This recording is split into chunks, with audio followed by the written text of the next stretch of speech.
da naveo je više od 30 primjera kada ga je Ratko Mladić podcjenjivao i ponižavao. Morion je ispričao ovu priču, to je bilo znači negde početak, kraj 93. početak 94. godine.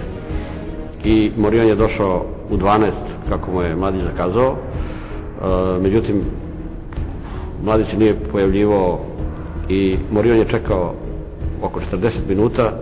Kad je konačno Ratko Mladić izašao sa jednim zastavnikom, zastavnik je držao tablu šaha ispod ruke i Morion je sav ljut: gospodine generale, ja vas molim, vi ste dužni da poštujete i vaše obećanje i moje vreme. Ratko mi rekao: šta se ljutite, pa ja sam igrao šah, nećete valjda da dozvolim sebi da izgubimo zastavnika, mislim, nije u redu. Pa kaže: ali vi ste mi zakazali sastanak u 12 sati.